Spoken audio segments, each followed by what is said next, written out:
अगर वो इतिहास है ऐसा कहकर पढ़ाते हो, ये भी इतिहास है, ये भी पढ़ाओ।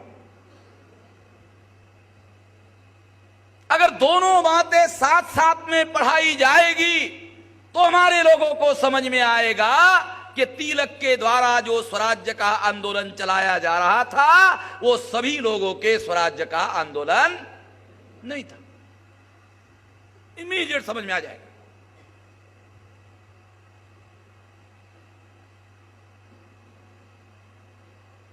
ज्यादा समझाने की जरूरत नहीं रहेगी, ये बात हमारे लोगों को समझ में आएगी।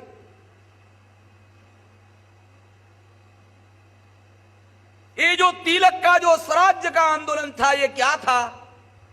जिसको अंग्रेजी में तिलक कहा करते थे, होम रूल।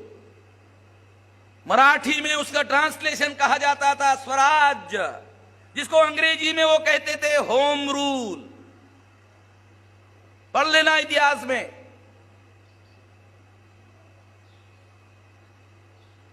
ये जो होम रूल था, ये क्या था? इस पर भाषण किया तिलक ने यवतमाल में। यवतमाल के बाद अकोला में भाषण किया।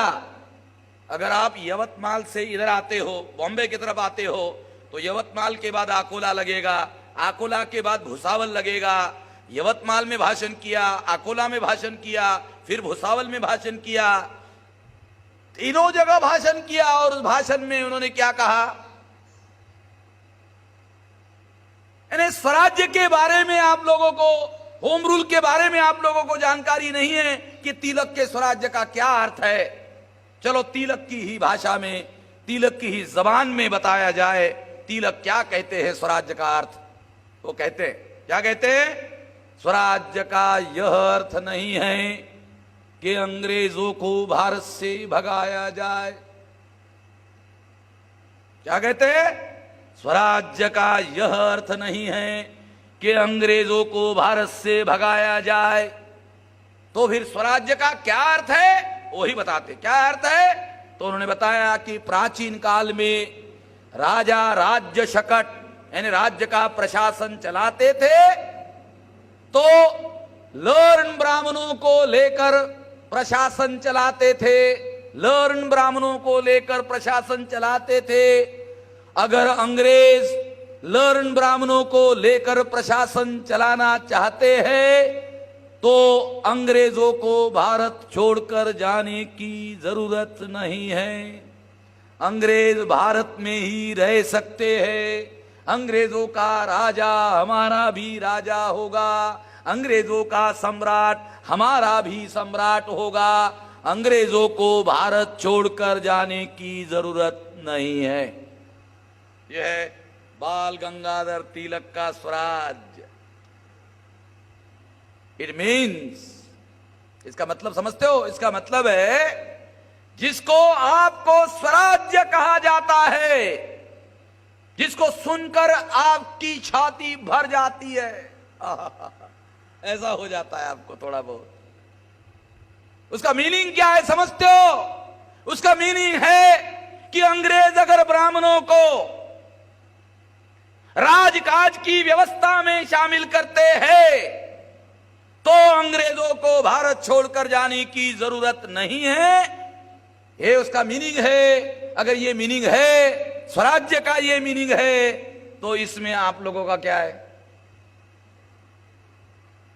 इस स्वराज्य में आप लोगों का क्या है? आप लोगों की छाती भर जाती है। क्या है आप लोगों का?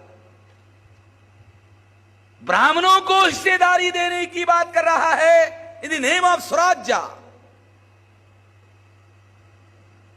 ब्राह्मणों के तरफ से सौदेबाजी कर रहा है और ब्राह्मणों को अधिकार मिलना चाहिए स्वराज्य में, यह कह रहा है। इसका नाम स्वराज्य दे रहा है।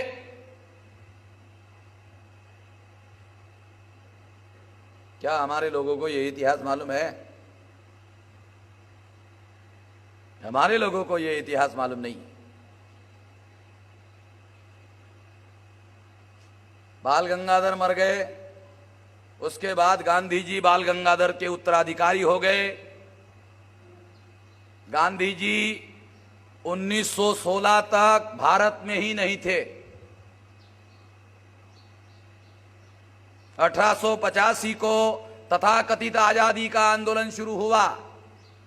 अगर 1885 को तथाकथित आजादी का आंदोलन शुरू हुआ तो गांधी जी 31 साल तक भारत में ही नहीं थे। 1885 यानी 1900 तक 15 साल और 1916 16 और 15 31 साल गांधी जी भारत में ही नहीं थे। अगर गांधी जी भारत में नहीं थे तो कहां थे? गांधी जी साउथ अफ्रीका में थे। गांधी जी साउथ अफ्रीका में थे। वहां वो बैरिस्टरी करते थे, वहां लड़ाई झगड़ा भी करते थे। रेल के अंदर फर्स्ट क्लास का टिकट निकाला, अंग्रेजों के साथ फर्स्ट क्लास के डब्बे में बैठे।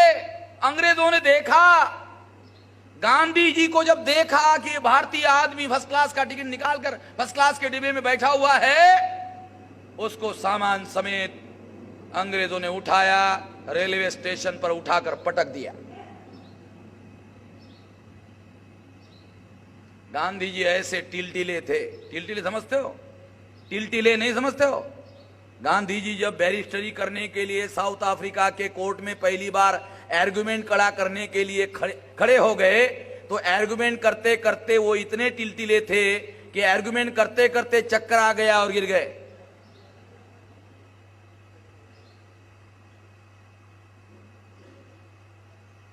गांधी जी को रेलवे स्टेशन पर उठाकर पटका दिया।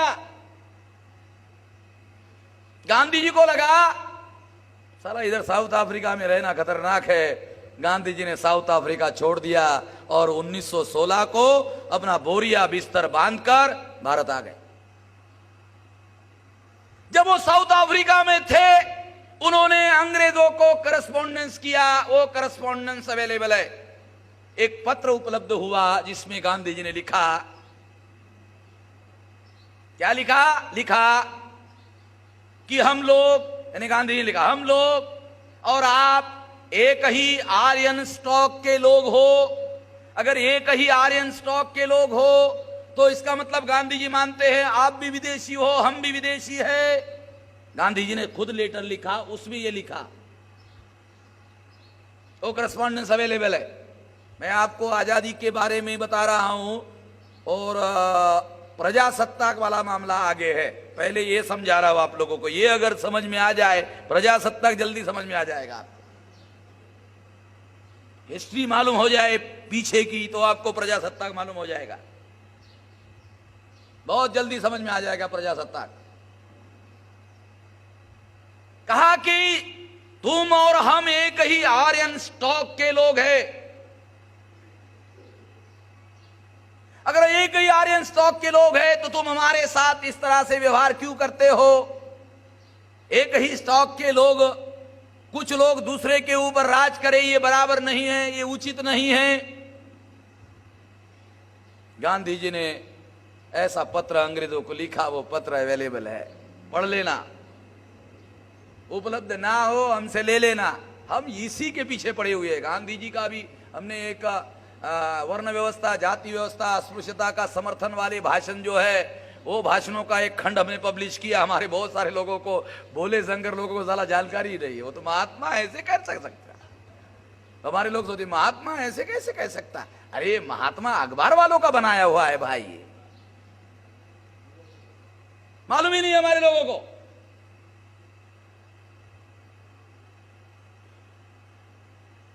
इसलिए साथियों, जब गांधी जी भारत में आए और तिलक के बाद गांधी जी कांग्रेस के उत्तराधिकारी बने,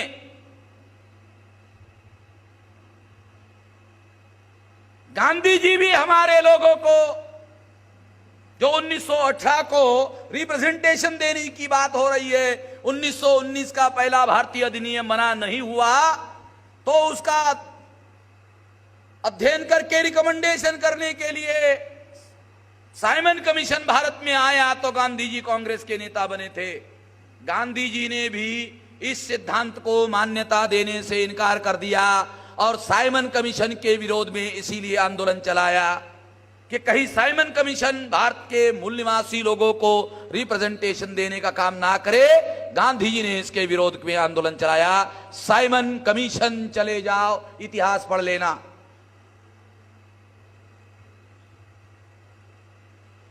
राउंड टेबल कॉन्फ्रेंस में जब बाबा साहब अंबेडकर गए, दूसरे लोग गए, गांधी ने कहा मेरे अलावा दूसरे जितने लोग यहां आए हुए हैं वो भारत के सच्चे प्रतिनिधि नहीं हैं, मैं अकेला ही सच्चा प्रतिनिधि हूं, बाकी लोग नहीं हैं। ये ऑन रिकॉर्ड की बात बोल रहा हूं मैं। बाद में गांधी जी ने कहा, खासतौर पर अनुसूचित जाति के रेफरेंस में कहा, बहुत सारे हमारे लोगों को जानकारी नहीं है कि अगर अनुसूचित जाति के लोग मुसलमान हो जाते हैं मेरा ऑब्जेक्शन नहीं है, अगर वो क्रिश्चियन बन जाते हैं, धर्म परिवर्तन करते हैं तो मेरा कोई ऑब्जेक्शन नहीं है, मगर हिंदू रहते हुए मैं अनुसूचित जाति के लोगों को अलग से किसी किस्म का कोई अधिकार बहाल करने के लिए तैयार नहीं हूं। क्या आप यकीन कर सकते हो कि गांधी जी ने ऐसा कहा होगा? एक दस्तावेज है, एक डॉक्यूमेंट है, और ये डॉक्यूमेंट कौन आदमी पढ़कर आया वहां? हमने महाराष्ट्र सरकार का रिप्रेजेंटेटिव हरिभाऊ नरके, हमने सोचा था महाराष्ट्र का रिप्रेजेंटेटिव, चलो इसको ले जाते, उसको लेके गए। वो वहां आर्काइव्स में जो डॉक्यूमेंट रखे हुए हैं वो आर्काइव्स के डॉक्यूमेंट पढ़ करके उन्होंने मुझे बताया, पूना के कार्यक्रम में बताया, ऐसा वहां लिखा हुआ है। अधिकृत हो गया, सरकारी आदमी ने कह दिया कि ऐसा ऐसा लिखा हुआ है। गांधी जी ने ऐसा कहा था।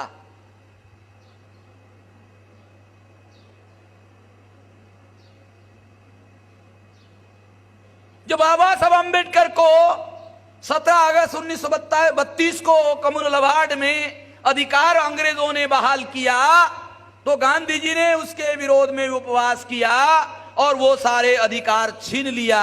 अगर गांधी जी के द्वारा सभी लोगों के आजादी का आंदोलन चलाया जा रहा था तो बाबा साहब अंबेडकर ने जो अधिकार अंग्रेजों से लड़ झगड़ कर